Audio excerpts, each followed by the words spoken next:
ఓం నమ శివాయ శ్రీమాత్రే నమ. మిత్రులకి శ్రేయోభిలాషులకి అలాగే నన్ను ఇంతగా ఆదరిస్తున్న యూట్యూబ్ ప్రేక్షకులందరికీ కూడా పేరు పేరు ధన్యవాదాలు. మిత్రులారా, మీ అందరికీ కూడా పరాదేవత ఎల్లవేళలా మీతో ఉండి మీ మనోవంచన నెరవేర్చాలని మనస్ఫూర్తిగా కోరుకుంటున్నాను. ఈరోజు మనం తేలికైన అద్భుతమైన ఉపాయాన్ని తెలుసుకుందాం. అప్పులు చేశామండి, అప్పులు తీర్చలేకపోతున్నాం. అలాగే అప్పుల వల్ల మాకు మానసికంగా, ఆర్థికంగా, శారీరకంగా చాలా ఇబ్బందులు ఎదుర్కొంటున్నాం. వాటి నుంచి బయటపడడానికి ఏదైనా మార్గం చెప్పండి చాలామంది మిత్రులు అనడం జరిగింది. ఈ ఉపాయాన్ని ఆడవారైన మగవారైన చేయవచ్చు. నేను అంతకుముందు వీడియోల్లో కూడా అప్పుల పాయింట్ ఆఫ్ వ్యూలో అనేక రకాలైన వీడియోలు చెప్పడం జరిగింది. మీరు చేయగలిగితే వాటిని ప్రయత్నం చేయండి. చాలామంది ఇప్పుడు మేము గుడికి వెళ్ళలేమండి, బయటికి వెళ్ళలేము ఈ పరిస్థితుల్లో అనేవారు కొంతమంది ఇంట్లో చేసుకోగలిగే వాటిని చెప్పండి అని అడిగారు. వారందరి కోసం ఈ చిన్న ఉపాయాలు. అలాగే ఈ ఉపాయాన్ని ఆడవారైనా మగవారైనా చేయవచ్చు. ఈ ఉపాయానికి ఎటువంటి నియమ నిబంధనలు లేవు, ఎటువంటి నియమ నిబంధనలు అనేవి లేవు, అది గుర్తుంచుకోండి. ఇది మంగళవారం నాడు చేయాలి. మంగళవారం నాడు ఆడవారైనా మగవారైనా చేయవచ్చు, ఎవరైనా చేయవచ్చు, అందుట్లో ఇబ్బంది లేదు. మంగళవారం నాడు చేయాలి.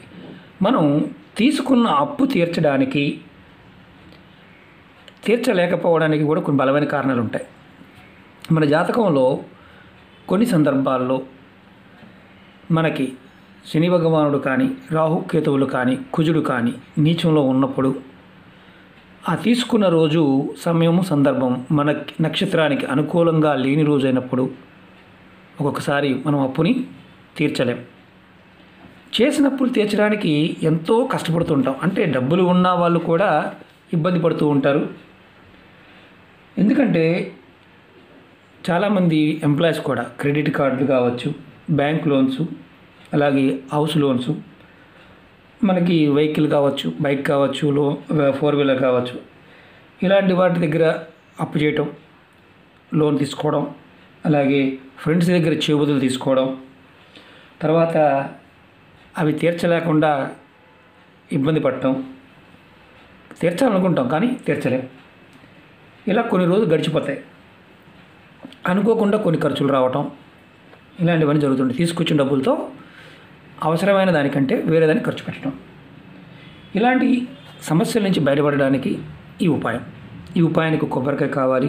ఇలాంటి ఎర్రటి దారమైన పర్వాలేదు, మిక్స్డ్ కలర్ దారమైన పర్వాలేదు, ఆవాలు కావాలి, సింధూరం కావాలి, ఆవు నెయ్యి కావాలి. ఎలా చేయాలి ఇప్పుడు చాలా చెప్తాను. మీరు బలంగా గుర్తుంచుకోండి, అప్పు మాత్రం మంగళవారం చేయమాకండి. ఎవరి దగ్గర తీసుకున్నా సరే మంగళవారం చేయమాకండి. మంగళవారం అప్పు కట్టేయండి మీరు చేయగలిగితే. బుధవారం నాడు అప్పు తీసుకోండి, మీకు ఆ పని త్వరగా పూర్తవుతుంది, అప్పు పూర్తిగా తీర్చగలుగుతారు. ఇది ఫస్ట్ గుర్తుంచుకోండి. అలాగే మీరు ఈ ఉపాయాన్ని మనం చేస్తున్నప్పుడు ప్రకృతి మనకు సహాయం చేస్తుంది. ఈ ఉపాయం చేస్తున్నప్పుడు మనస్ఫూర్తిగా మనం నా అప్పు తీర్చుతాను, నాకు తీర్చడానికి మార్గాలు తెలియాలి అని చేయండి. ఖచ్చితంగా మీరు బయటపడతారు. అలాగే మీకు ఈ వీడియో నచ్చినట్టు లైక్ చేయండి, నా ఛానల్ సబ్స్క్రైబ్ చేసుకోండి, గంట సింబల్ని యాక్టివేట్ చేసుకోండి, 10 మంది మిత్రులకి షేర్ చేయండి. ఎలా చేయాలో చెప్తాను. ఫస్ట్ మీరు కొబ్బరికాయను ఒకటి రెడీ చేసుకోండి. మీ పూజా మందిరంలో, ఇది మంగళవారం నాడు చేయాలి. మీ ఇంటి దగ్గర మీ పూజా మందిరంలో కూర్చోండి. మీరు ఈ కొబ్బరికాయకి నేను చూపిస్తాను. కొబ్బరికాయ పక్కన పెట్టుకోండి. కొంత సింధూరం తీసుకోండి. తర్వాత ఆవు నెయ్యి, కంపల్సరీగా ఆవు నెయ్యి తీసుకోండి. ఈ సింధూరాన్ని, ఆవు నెయ్యిని చక్కగా కలుపుకోండి. మనం ఆంజనేయ స్వామికి సింధూరం వేస్తుంటాం కదా, ఇలా కలుపుకోండి. కలుపుకున్న తర్వాత ఈ సింధూరాన్ని ఈ కొబ్బరికాయ మీద స్వస్తిక్ వేయాలి. స్వస్తిక్ ఎలా వేయాలో చెప్తాను, చూడండి, జాగ్రత్తగా చూడండి. మీరు ఎక్కడైనా ఫస్ట్ ఒక పాయింట్ పెట్టుకోండి. ఫస్ట్ సెంటర్లో పాయింట్ పెట్టుకోండి. తర్వాత ఫస్ట్ లైన్ పైన గీయండి.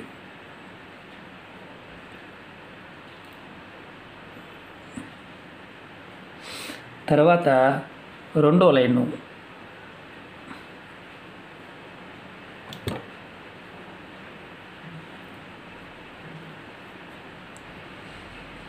తర్వాత 3వ లైను,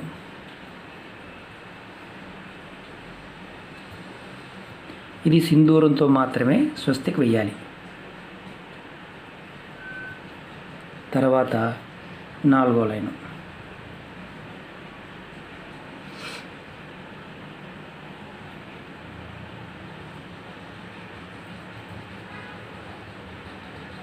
ఆవు నెయ్యి మాత్రమే వాడాలి. ఇంక ఏది వాడినా ఈ ఉపాయం పనిచేయదు. చూశారు కదా, స్వస్తిక్ వేశాను. ఇప్పుడు నేను చిన్న కొబ్బరికాయ కాబట్టి మధ్యలో 4 చుక్కలు పెట్టండి. ఇలా వేసిన తర్వాత ఈ దారం ఉంది కదా, ఒక్క నిమిషం,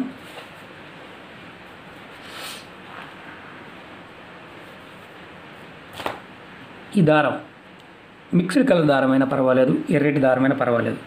మీ ఇంట్లో ఎవరైతే సభ్యులు ఉన్నారో వాళ్ళల్లో బాగా ఎత్తుగా ఉన్నవారంత హైటు, మీ కుటుంబంలో పిల్లలు కావచ్చు, పెద్దలు కావచ్చు, ఎవరైనా సరే 6 అడుగులు ఉంటే 6 అడుగులు పొడవు ఉన్న దారాన్ని తీసుకోండి. ఇది ఇలాంటి ఎర్రటి దారమైనా పర్వాలేదు, లేదా ఇలాంటి మిక్స్డ్ దారమైనా పర్వాలేదు. తర్వాత మీరు ఏం చేస్తారంటే ఈ కొబ్బరికాయకి ఇలాగే కట్టండి పైన, ఇలా పెట్టండి.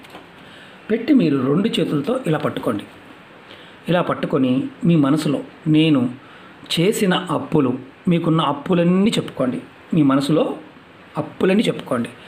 ఇలా 2 చేతులతో పట్టుకుని చెప్పుకోండి దేవుడి దగ్గర. ఇంక మీరు దీపారాధన చేయాలని కానీ ఇంకా వేరే చేయాలి ఏమీ లేదు. ఇలా దారం చుట్టిన తర్వాత మీరు మీ మనసులో ఉన్న మొత్తం కోరికలు చెప్పుకోండి. అప్పులు త్వరగా తీరిపోవాలి, సమస్య నుంచి బయటపడాలి అని అనుకొని మీరు మీ దగ్గరలో ఎక్కడైనా సరే ఈ కొబ్బరికాయ తీసుకుని వెళ్ళి కాలువ కానీ, చెరువు కానీ, అంటే నది కానీ, మామూలుగా చిన్న గుంటలు ఉంటాయి, నీళ్ళ గుంటలు. ఇప్పుడు వానలు పడుతున్నాయి కదా, ఇప్పుడు మనకు బాగా వానలు పడుతున్నాయి. అక్కడెక్కడైనా సరే ఇలాగే నీళ్ళలో వదిలేయండి. ఆ చేసిన వాళ్ళని కాదు, ఎవరైనా సరే ఆ కుటుంబ సభ్యుల్లో ఎవరైనా ఒకరు తీసుకువెళ్ళి నీళ్ళలో వదిలేయండి. ఇది ఒక ఉపాయం. అలాగే 2వ ఉపాయం చెప్తాను. మీరు చూస్తున్నారు కదా, ఆవాలు. మనం చాలామంది అంటే పూర్వం రోజుల్లో వ్యవసాయ పొలాల్లో వరి పంట అయిపోయిన తర్వాత మనకి మినుములు, పెసలు ఇలాంటివి వేసేవారు. వాటితో పాటు గట్ల మీద ఇవి ఆవాలు వేసేవారు. చేసిన అప్పులు త్వరగా తీరాలి అంటే, అలాగే ఆ పొలంలో నకారాత్మక శక్తి లేకుండా ఉండడానికి, పురుగులు రాకుండా ఉండడానికి ఆవాలు వేసేవారు. కానీ దీంట్లో తాంత్రిక స్థితి ఏంటంటే వీటికి సహజంగానే గ్రహస్థితుల్ని అడ్డుకునే శక్తి ఆవాల్లో ఉంది. ఎవరైతే అప్పుల బాధతో బాధపడుతున్నారో వారు, నేను చూపిస్తాను మీకు, నేను మీ ఇంటి దగ్గర,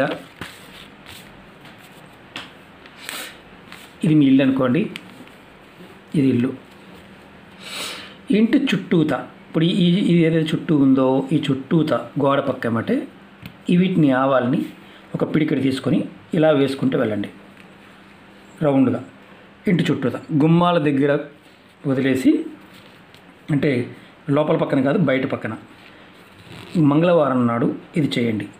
చేసి అంటే ఇంటి చుట్టూత బంధనంలాగా, అంటే ఇలా రౌండ్గా ఇక్కడ స్టార్ట్ చేశారనుకోండి, ఇలా రౌండ్గా వేసుకుంటూ వెళ్ళండి. ఇలా ఇది గుమ్మం అనుకోండి, ఈ కింద సైడ్ కింద నుంచి ఇలా వేసుకుంటూ వెళ్ళండి. ఇది మనం ఇంటికి బంధనం చేసినట్టుగా లెక్క అనమాట.